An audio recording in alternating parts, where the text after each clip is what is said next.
2 ತಿಂಗಳ ನಿಷೇಧದ ಬಳಿಕ ಕರಾವಳಿ ಆಳ ಸಮುದ್ರದಲ್ಲಿ ಮೀನುಗಾರಿಕೆ ಮತ್ತೆ ಆರಂಭವಾಗಿದೆ. ಸರ್ಕಾರ ವಿಧಿಸಿದ್ದ ನಿಷೇಧ ಇಂದು ಕೊನೆಯಾಗಿದ್ದು 1,000ಕ್ಕೂ ಹೆಚ್ಚು ಮೀನುಗಾರಿಕಾ ಬೋಟ್ಗಳು ಮಲ್ಪೆ ಬಂದರಿನಲ್ಲಿ ಮೀನುಗಾರಿಕೆಯಲ್ಲಿ ತೊಡಗಿವೆ.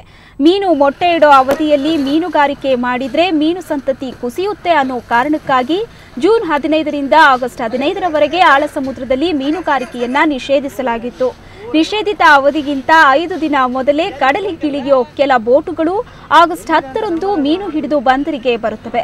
ಆ ಪ್ರಕಾರ ಭರ್ಪೂರ್ ಮೀನಿನೊಂದಿಗೆ ಬೋಟುಗಳ ಮೊದಲ ತಂಡ ಇಂದು ಮಲ್ಪೆ ಬಂದರಿಗೆ ವಾಪಸ್ಸಾಗಿದೆ. ಈ ಮೂಲಕ ಕರಾವಳಿಯ ಅತಿ ದೊಡ್ಡ ಉದ್ಯಮಕ್ಕೆ ಚಾಲನೆ ದೊರೆತಿದೆ. ಒಮ್ಮೆ ಮೀನುಗಾರಿಕೆಗೆ ತೆರಳಿದ್ರೆ ಬೋಟ್ಗಳ ಮತ್ತೆ ತೀರಕ್ಕೆ ಮರಳೋದು 15 ದಿನ ಬಿಟ್ಟು. ಈ ಬಾರಿ 700 ಲೈಲ್ಯಾಂಡ್ ಬೋಟ್ಗಳು ಮತ್ತು 125 ಪರ್ಸಿನ್ ಬೋಟ್ಗಳು ಮೀನುಗಾರಿಕೆಯಲ್ಲಿ ತೊಡಗಿವೆ. 50,000ಕ್ಕೂ ಅಧಿಕ ಮೀನುಗಾರರು ಮೀನುಗಾರಿಕೆಯಲ್ಲಿ ಪಾಲ್ಗೊಳ್ಳುತ್ತಾರೆ.